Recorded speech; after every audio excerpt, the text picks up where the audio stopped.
Doctor Manmohan Singh ಅವರು ಏನು 12 ವರ್ಷಗಳ ಹಿಂದೆ ಬಜೆಟ್ ಮಂಡನೆ ಮಾಡಿದ್ರು, ಆಗ್ಲೇ ದೇಶದ ಕೃಷಿ ವಲಯಕ್ಕೆ 1,00,000 ಅಥವಾ 1,20,000 ಕೋಟಿವರೆಗ ಅವರು ಬಜೆಟ್ಟಿನಲ್ಲಿ ಏನು ಮಂಡನೆಯನ್ನು ಮಾಡಿದರು. ಈಗ ಕೂಡ 12 ವರ್ಷಗಳ ನಂತರ ತಾವು ಬಜೆಟ್ಟಲ್ಲಿ 1,40,000 ಕೋಟಿಯನ್ನು ತೋರಿಸ್ತಾ ಇರೋದನ್ನು ನೋಡಿದರೆ ಕೃಷಿ ನೀವು ಉದ್ದೇಶಪೂರ್ವಕವಾಗಿ ಕಡೆಗಣಿಸಲ್ಪಟ್ಟಿದೆ ಅಂತ ಹೇಳಿ ನಮಗೆ ಕಾಣ್ತಾ ಇದೆ. ಇದರಲ್ಲಿ ವಿಶೇಷವಾಗಿ ತಾವು ಹೆಚ್ಚುವರಿಯಾಗಿ ಏನು ಕೊಟ್ಟಿಲ್ಲ, ಕೃಷಿಯನ್ನು ಕಡೆಗಣಿಸಿದಿರಿ ಅನ್ನೋದನ್ನು ಈ ಮೂಲಕ ನಮಗೆ ಗೊತ್ತಾಗ್ತಾ ಇರ್ತಕ್ಕಂಥ ಅಂಶ ಆಗಿದೆ ಬಂಧುಗಳೇ. ಈ ಸಂದರ್ಭದಲ್ಲಿ ಫಸಲ್ ಬಿಮಾ ಅಂತ ಹೇಳಿ ಒಂದು ಬೆಳೆ ವಿಮೆ ಪದ್ಧತಿಗೆ ಸರ್ಕಾರ ಈಗ ನಮಗೆ ಒಂದು ಲೆಕ್ಕವನ್ನು ಹೇಳಬೇಕಾಗಿತ್ತು. ಅದರ ಪ್ರಕಾರ ಇಲ್ಲಿ 2024-25ನೇ ಸಾಲಿಗೆ 14,473 ಕೋಟಿ ಅಲ್ಲಿ ತೋರಿಸಿದ್ರು. ಈ ಬಾರಿ 2026 ಮತ್ತು 27ನೇ ಸಾಲಿಗೆ 12,200 ಕೋಟಿ ರೂಪಾಯಿಗಳನ್ನು ಅಷ್ಟೇ ಅವರು ಈಗ ಅಲೋಕೇಶನ್ ಕೊಟ್ಟಿರ್ತಕ್ಕಂಥದ್ದು.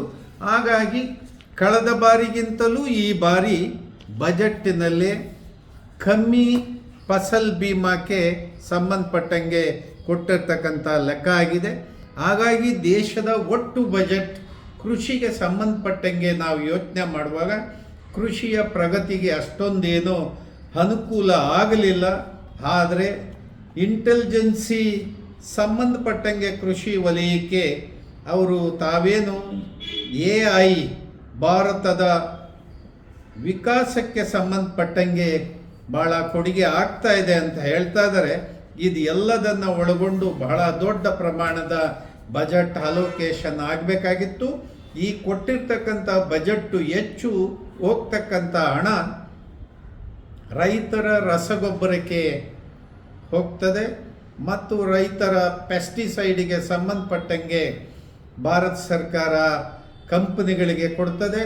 ಹಾಗೆಯೇ ಭಾರತ ಸರ್ಕಾರ ಕೃಷಿಯ ಏನು ಸಲಕರಣೆಗಳು ಬರ್ತದೆ, ಯಂತ್ರೋಪಕರಣಗಳು, ಟ್ರ್ಯಾಕ್ಟರು, ಟಿಲ್ಲರು ಅಥವಾ ಸೀಸನ್ನಲ್ಲಿ ನಾವು ಕಟಾವು ಮಾಡ್ತಕ್ಕಂಥ ಮಿಷನರಿಗಳು ಇತ್ಯಾದಿಗಳಿಗೆ ಕಂಪನಿಗಳಿಗೆ ಸಬ್ಸಿಡಿ ಹೋಗ್ತದೆ. ಆದರೆ ರೈತರಿಗೇನು ಲಾಭ ಆಯಿತು ಅಂದರೆ ರೈತರಿಗೆ ಏನೇನು ಲಾಭ ಇಲ್ಲ. ಹಾಗಾಗಿ ಕೃಷಿ ವಲಯವನ್ನು ಕಡೆಗಣಿಸಲ್ಪಟ್ಟಿದೆ. ಹಾಗಾಗಿ ಬಂಧುಗಳೇ, ಈ ಸಾರಿಯ ಬಜೆಟ್ ರೈತರಿಗೆ ನ್ಯಾಯ ಸಿಕ್ಕಿಲ್ಲ, ರೈತರಿಗೆ ಅನ್ಯಾಯ ಆಗಿದೆ ಅನ್ನೋದನ್ನು ಈ ಸಂದರ್ಭದಲ್ಲಿ ಹೇಳ್ತಾ ಭಾರತ ಸರ್ಕಾರ ಕೃಷಿ ಬಗ್ಗೆ ಆದ್ಯತೆಯನ್ನು ಕೊಡಬೇಕಾಗಿತ್ತು. ಆದರೆ ಕೊಟ್ಟಿರೋದೇನೆಂದರೆ ಕೇವಲ ತೆಂಗು ಬೆಳೆಗಾರರಿಗೆ, ರೇಷ್ಮೆಗೆ ಅಥವಾ ಶ್ರೀಗಂಧ ಬೆಳೆಯುವಂಥವ್ರಿಗೆ ಆದ್ಯತೆಯನ್ನು ಕೊಟ್ಟಿದ್ದೀವಿ ಕರ್ನಾಟಕದಲ್ಲಿ ಅಂತ ಹೇಳೋದಾದರೆ ಅದು ಅತ್ಯಂತ ಕಡಿಮೆ ಆದಂಥ ಬಜೆಟ್ಟು. ಆ ಕಡಿಮೆ ಬಜೆಟನ್ನು ಕೊಟ್ಟು ದೊಡ್ಡ ಪ್ರಚಾರ ಮಾಡ್ತಕ್ಕಂಥ ಕೆಲಸ ನಡೀತಾ ಇದೆ.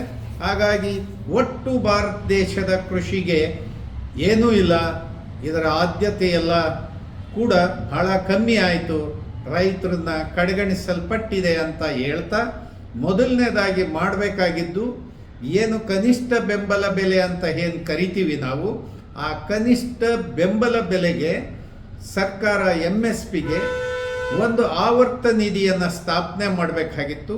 ಅದು ಕನಿಷ್ಠ 2 ಲಕ್ಷ ಕೋಟಿಯನ್ನು ಸ್ಥಾಪನೆ ಮಾಡಿದರೆ ಅದು ಯಾವಾಗಲೂ ಕೂಡ ದೇಶದ ಯಾವುದೇ ಉತ್ಪನ್ನಗಳು ಕಟಾವಾದ ತಕ್ಷಣವೇ ಅದನ್ನು ಖರೀದಿ ಮಾಡಲಿಕ್ಕೆ ಅನುಕೂಲ ಆಗೋದು.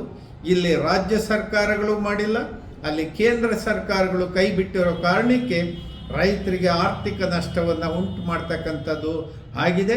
ಹಾಗಾಗಿ ಬಂಧುಗಳೇ, ರೈತರ ಸಹಾಯ ಆಗದಂಥ ಒಂದು ಕೇಂದ್ರದ ಬಜೆಟ್ ಆಗಿದೆ. ಇದನ್ನು ನಾವು ಒಪ್ಪೋದಕ್ಕೆ ಸಾಧ್ಯ ಇಲ್ಲ ಅಂತ ಹೇಳ್ತಾ ನಮ್ಮ ಮಾತು ಮುಗಿಸ್ತೇನೆ. ಎಲ್ರಿಗೂ ಧನ್ಯವಾದ.